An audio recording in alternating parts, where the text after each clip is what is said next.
भरपूर स्वागत बा आप सभी के भाई भोजपुरिया यूट्यूब चैनल में। फिर आज छोटा होली के दिन पवन सिंह जी के एक और ऐतिहासिक रिकॉर्ड से जुड़ल बड़ी रिपोर्ट लेके आयल मनी उनकी सारा लोग दे रहल बा जबरदस्त बढ़ाई दी। हाँ, पवन सिंह जी के तरह हमेशा हर न्यूज हर फोटो वायरल होती रहेला।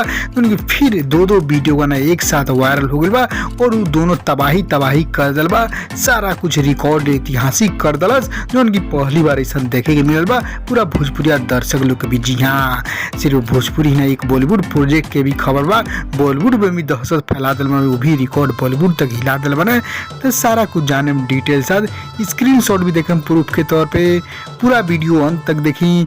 उससे पहले एक और रिक्वेस्ट करें आपसे के यदि आप भाई भोजपुरिया यूट्यूब चैनल पर नया बानी तो जुड़े जरूर सब्सक्राइब करके घंटी ऑन कर दें ताकि सभी लेटेस्ट यही तरह सबसे पहले आपको मिल जी। हाँ तो कहा जाए आज छोटा होली के दिन भी पवन सिंह जी के एक ऐतिहासिक रिकॉर्ड बा जो उनकी कॉल दो वीडियो गाना एक साथ ट्रेंडिंग में चल। जी हाँ, पहला ही गाना जो उनकी कल रिलीज भइल होली रिमिक्स बबनी होली रिमिक्स जो उनकी कल आप लोग रिपोर्ट बताओ लगे और इतना प्यारे से मिल रहा बा।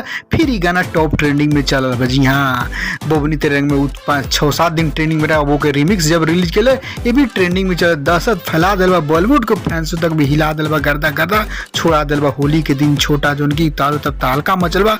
और बात करें दूसरा यह गाना, जी हाँ, ये शो जो उनकी पवन सिंह जी गोविंदा के शो जो चलल फगुआ के रंग जो उनकी 26 तारीख के चल रहा है। आप लोग खूब प्यारे से और चलने के बाद टीवी के बाद अब जब यूट्यूब पर शॉर्ट क्लिप म्यूजिक टीम शो टीम रिलीज के वो ट्रेंडिंग में चल गई। वो धांसक रिकॉर्ड बना दल। जी हाँ, दो वीडियो गाना पवन सिंह जी का छोटा होली के दिन ट्रेंडिंग में चल रहा है। ज्यादा लोग डर जबरदस्त बधाई भाई भोजपुरिया की तरफ से पवन सिंह उनके शो टीम के जबरदस्त बधाई, कांग्रेचुलेसन।